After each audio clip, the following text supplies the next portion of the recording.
भगवते वासुदेवाय। ओम नमो भगवते वासुदेवाय।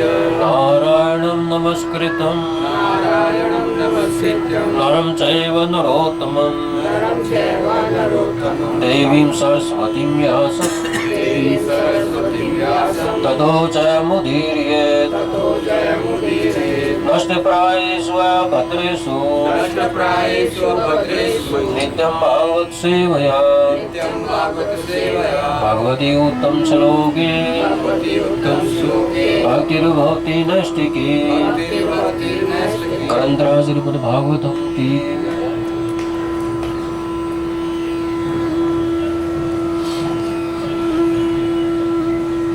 स्कंद 4 अध्याय 14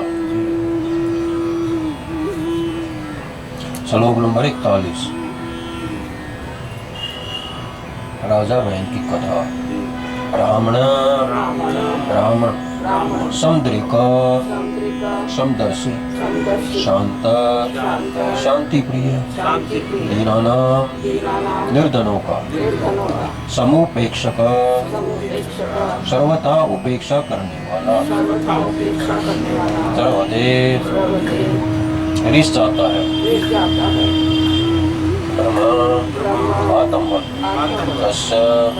उसका अभी निश्चय हीन भांडा टूटे बर्तन से पय जल यथा जिस प्रकार ब्राह्मण समुद्रिक शांतो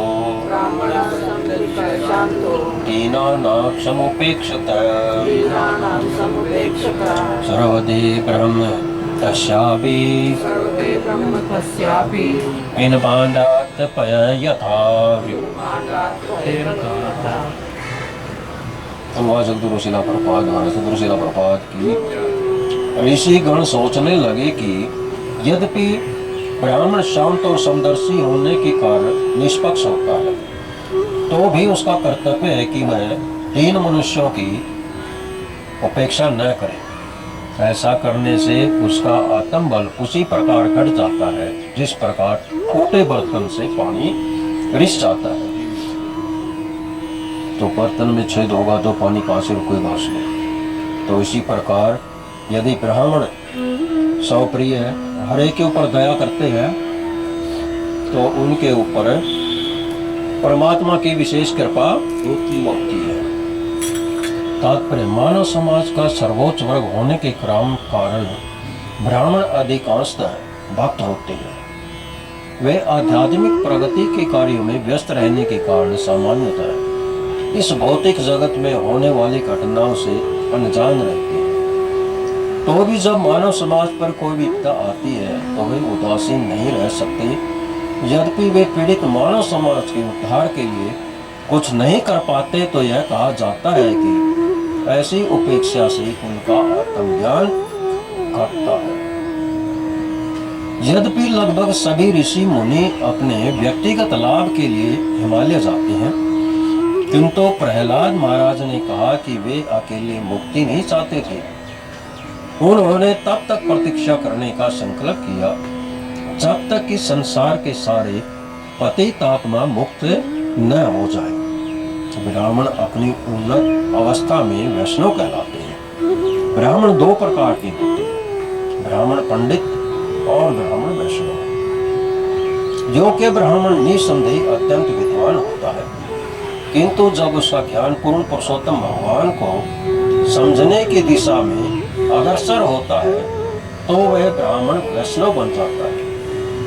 जब तक मनुष्य वैष्णव नहीं बन जाता तब तक ब्राह्मण संस्कृति में उसकी स्थिति अधूरी रहती है।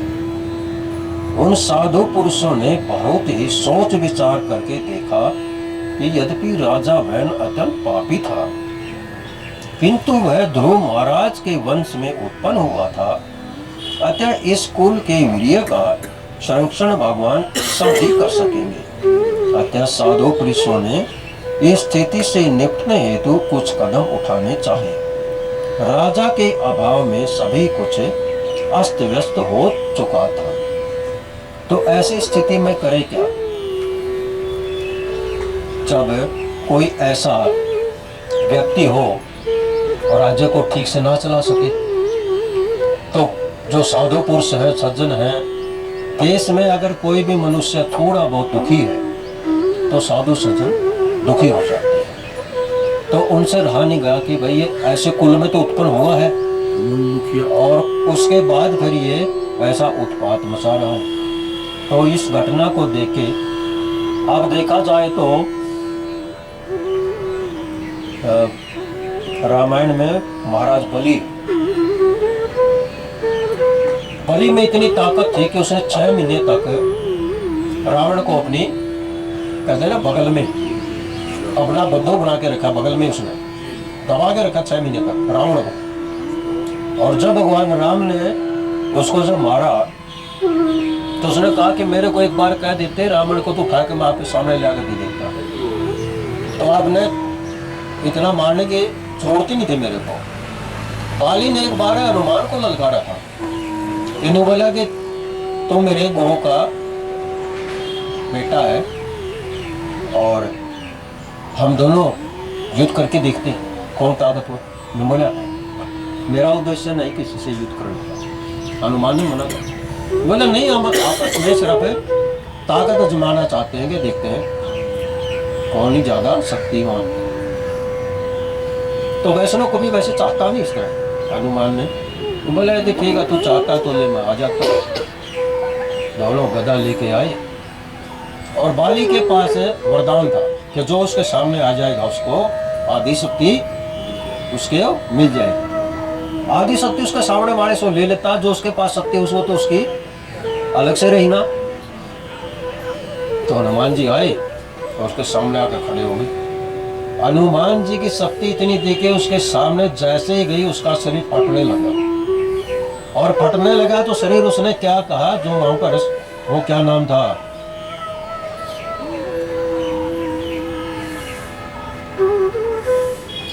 नाम ही भूल गया उनका, उनका हनुमान जैसा ही दूसरे दिखाना होता माता जी का अंगद नहीं, अंगद के साथ एक और थे, जामवंत और एक और था, चलो जो भी था दिमाग में नहीं आ रहा। तो उनके साथ थे जो कहने लगे और वो जी आप पीठ कर लो नहीं तो ये फट जाएगा अभी। हनुमान का इतना तेज था कि बाली सहन नहीं कर पाया। बोले अभी फट जाएगा आपकी शक्ति को इतनी लेके। जब यह चीज देख के बाली ने हाथ जोड़ के हनुमान क्या के पापी मांगी कि मुझसे गलती। यदि भगवान बहुत से सोचते हैं कि भगवान राम ने पेड़ के पीछे छिपकर भर बाली को क्यों मारा, वो सामने क्यों नहीं आए।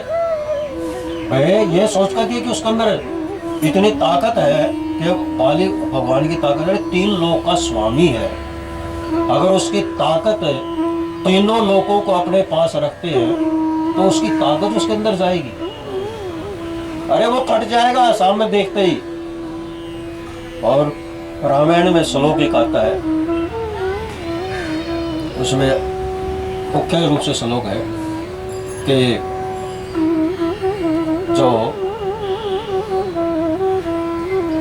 ढोल कुंवर शूद्र पशु नार वे सब तारों के अधिकारी। तो ये श्लोक क्यों कहा गया है यहाँ पर कि भाई जो ढोल है, कुंवर है, शूद्र है और पशु है, इनको पीटना चाहिए। तो ये थोड़ा है कि किसी को भी अगर वैष्णव किसी कुल में है तो उसको भी उसका वही दर्जा दें।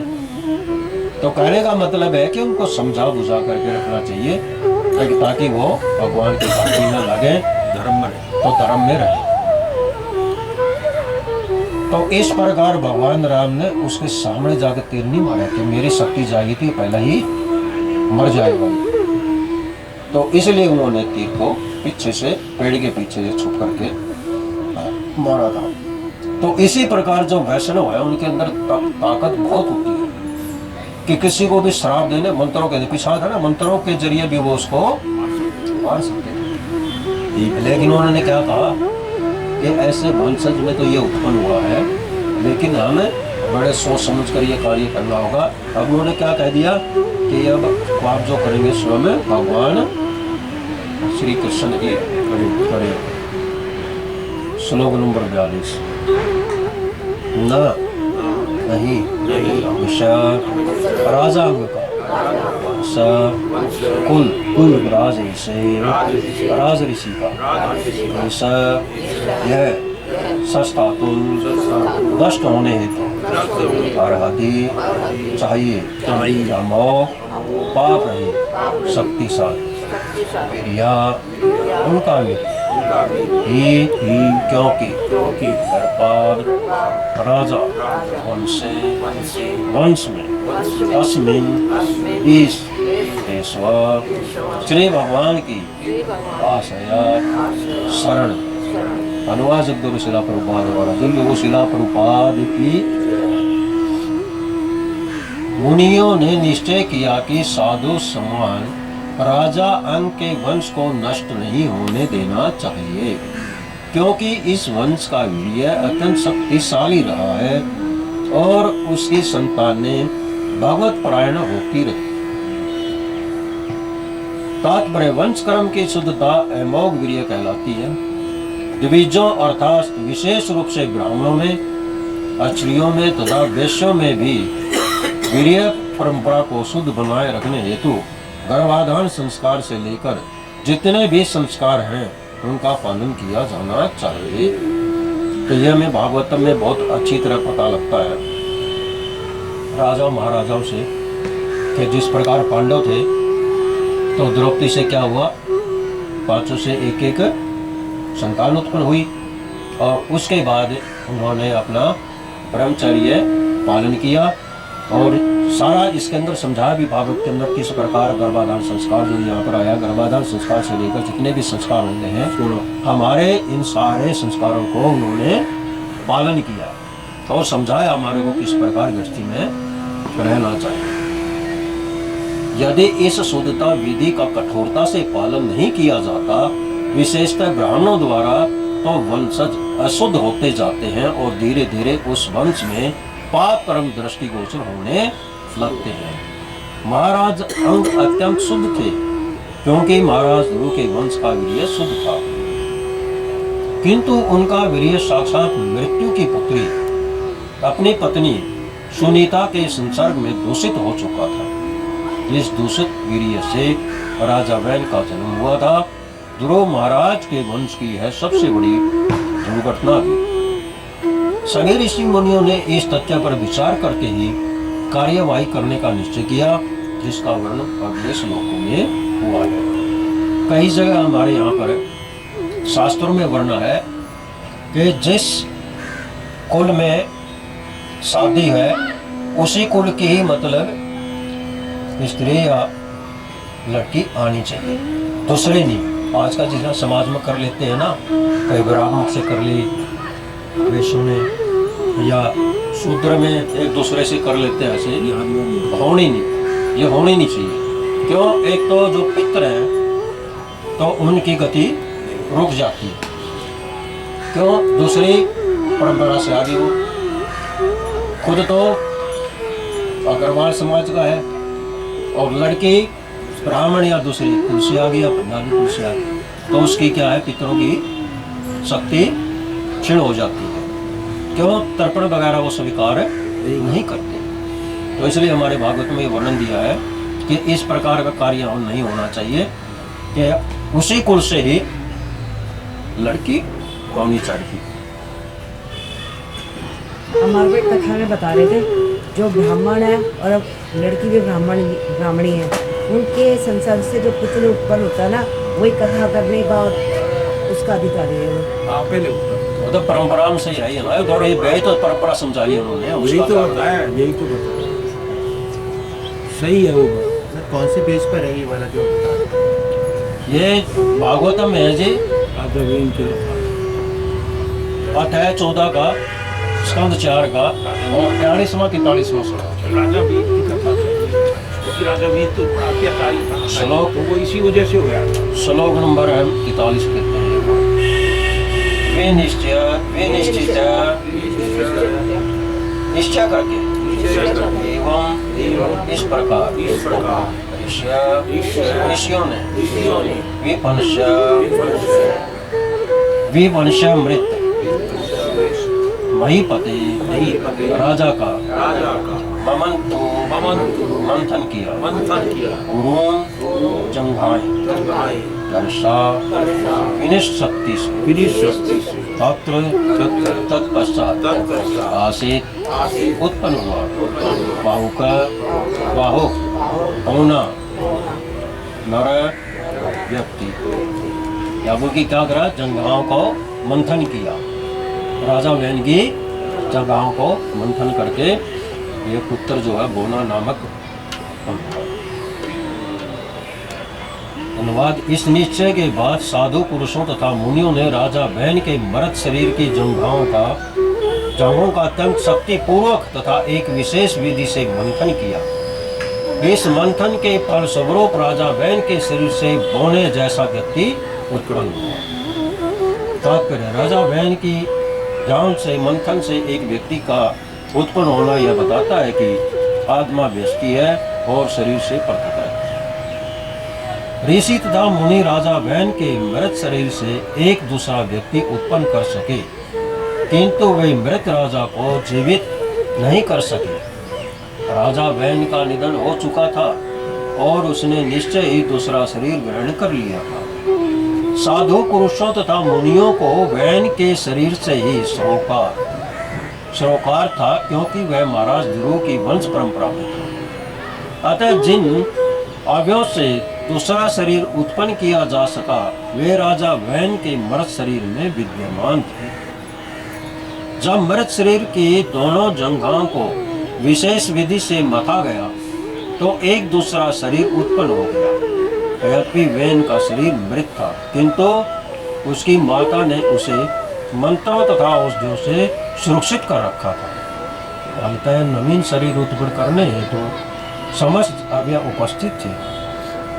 अतः जब राजा वैन के मृत शरीर से बाहुक नामक व्यक्ति का शरीर प्रकट हुआ तो यह बहुत आश्चर्यजनक न था।